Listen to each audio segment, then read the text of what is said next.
Hello, welcome to the XU CPA channel. Today is day 13. Should you pay yourself?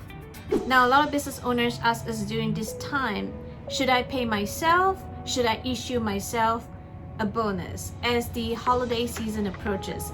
That's very understandable. You have worked so hard, for the whole year, and it's time to reward yourself. So the first point I want to talk to you is that if you're a sole proprietor, you'll be filing a Schedule C, and the way you pay yourself is you simply issue yourself a check, and you can call it the owner's draw. Okay, the second way is that, if you are, an S corporation or C corporation, unfortunately, the way you pay yourself is that you actually have to put yourself on payroll. And then, of course, when you pay yourself through payroll, you will be subject to federal income tax and also the FICA taxes, which is Social Security and Medicare taxes. Now, the other way, as an S corporation or C corporation shareholder, is that you can also issue yourself a dividend distribution. Of course, for dividend distribution as an S corporation, you don't have to pay, FICA taxes, which is the Social Security and Medicare taxes, because those are only subject, to federal income tax.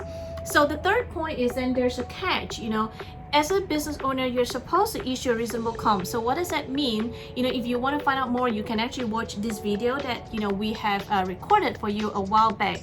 So what that means is essentially if your profit for the business is going to be, say 100,000, for profit, then if you just issue yourself a salary for 10,000 throughout the year, and then you actively participate and work as a business owner in your S corporation, then the IRS may question whether this is reasonable salary or reasonable compensation.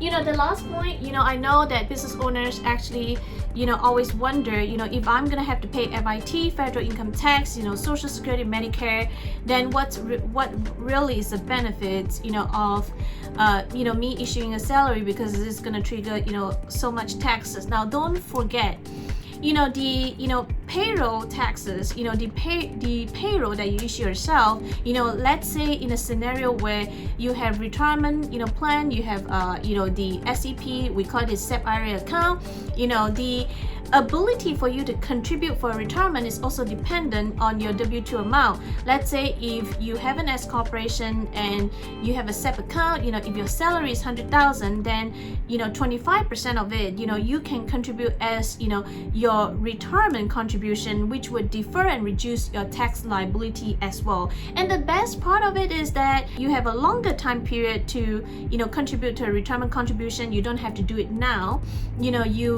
As an S corporation, you can actually contribute it by March 15. If you file timely, if you're on extension, you can actually wait till all the way to September to make that contribution, and the deadline is September the 15th. I can go on forever. There are actually a lot of benefits to issuing payroll. There are actually many ways to be effective and efficient in your dollars. As usual, if you have questions, please reach out. Call us at 832-295-3353, or you can always comment below. As usual, if you'd like to support us, please like, share, and subscribe to this channel, and we will see you tomorrow for more tips and tricks to reduce your taxes in year 2020. Thank you. I'll see you tomorrow. Bye-bye.